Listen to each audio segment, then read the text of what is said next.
मायावती पर महाराष्ट्र से लेकर क्यों यहां पर की गई बड़ी टिप्पणी। महाराष्ट्र के परभाणी की बात तो ठीक, लेकिन मायावती पहले अपना घर क्यों नहीं देखती। आखिरकार मायावती पर ये टिप्पणी किसने की, ये बयानबाजी किसने की, चलेंगे जानेंगे खबर को विस्तार से। तब तक आप हमारे चैनल टीसी न्यूज चैनल को लाइक एंड सब्सक्राइब करना ना भूलें।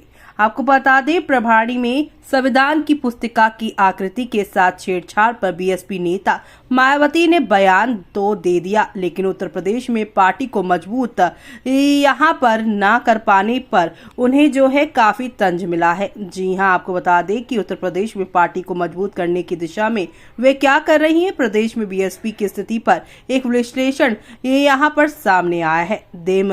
यहाँ पर जो है महाराष्ट्र के परभाड़ी में जो कुछ हुआ उस पर वहां के लोगों ने नाराजगी जताई है। आंदोलन और प्रदर्शन किए, कानून अपना काम कर रहा है, दोषियों को आज नहीं तो कल सजा मिलेगी ही। इस मसले पर बीएसपी सुप्रीमो मायावती ने भी कड़ा बयान दिया है। बयान देने पर किसी को आपत्ति नहीं है। दलित हितों का सवाल है तो बहुजन समाज पार्टी की ओर से आवाज आएगी ही, लेकिन अखरता ये है कि उत्तर प्रदेश में मायावती अपने पुराने तेवर क्यों नहीं दिखा पा रही हैं। लोकसभा चुनाव में आकाश को डेरेल किया था। जी हाँ, लोगों को अभी भूला नहीं होगा कि लोकसभा चुनावों के दौरान उन्होंने अपने ही भतीजे आकाश को पार्टी की जिम्मेदारी दी थी।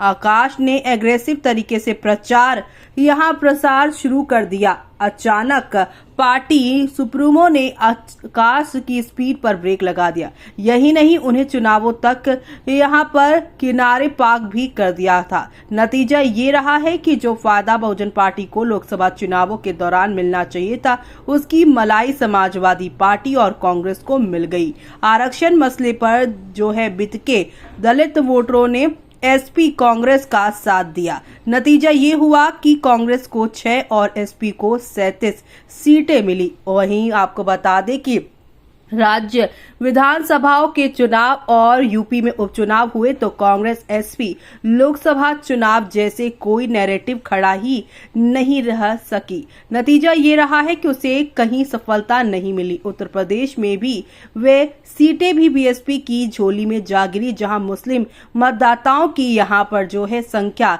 हिंदू वोटरों की तुलना में ज्यादा थी। इनका सबका एक साथ ये भी देखने को मिला है कि इंडिया गठबंधन में दरार दिखने लगी है। एसपी और कांग्रेस के रिश्ते भी पहले जैसे ना रहे हैं। इस सब को देखते हुए यहाँ पर एक्सपोर्ट को लगने लगा था कि अब राज्य में बहुजन समाज पार्टी अपनी ताकत बढ़ा सकेगी, लेकिन इस मौके का फायदा वो नहीं उठा पाई। जी हाँ, लेकिन अभी तक मायावती यहाँ पर बीएसपी की ओर से कुछ ऐसा नहीं किया गया जिसे देख कर कहा जा सके कि पार्टी फिर से अपने पैर जमाने के लिए कुछ कर रही है। लोकसभा चुनावों का एक नतीजा और सामने आया था। चंद्रशेखर आजाद की जीत के तौर पर बहुजन समुदाय की रहनुमाई कर रहे चंद्रशेखर ने दिखा दिया कि उनकी पश्चिम इलाके में ठीक ठाक पकड़ कायम हो गई है। उन्होंने चुनाव भी जीत लिया। ऐसे में एक संभावना ये भी दिख रही थी कि जैसे काशीराम ने मायावती को मौका दिया था, उसी तरह से वो चंद्रशेखर को बीएसपी के जमीन पर लाकर पार्टी को मजबूत करेंगी। हालांकि पार्टियों के प्राइवेट कंपनियों की तरह चलाए जाने के इस दौर में ये थोड़ी दूर की कौड़ी थी। फिर भी तो ये हो सकता था कि मायावती चंद्रशेखर को अपने साथ ले सकती थी, लेकिन अब तक ऐसा भी कोई संकेत नहीं मिल रहा है। अलबत्ता अलग अलग पार्टियों के साथ चंद्रशेखर के गठबंधन की खबरें मीडिया में आती रही। मायावती के पुराने यहाँ पर जो है सिपलासार स्वामी प्रसाद मौर्य ने भी 2 दिन पहले साफ कर दिया था कि वे बीएसपी में नहीं लौटेंगे। ऐसे में अगर मायावती को अपनी पार्टी का आधार मजबूत करना हो तो उन्हें देश के दूसरे हिस्सों पर महज बयान देने की बजाय उत्तर प्रदेश में अपने खोए हुए जनाधार को तलाशना होगा। ऐसे में अब आपका क्या कहना है इस खबर पर, हमें कमेंट बॉक्स में कमेंट करके बताना बिल्कुल भी ना भूलें आप।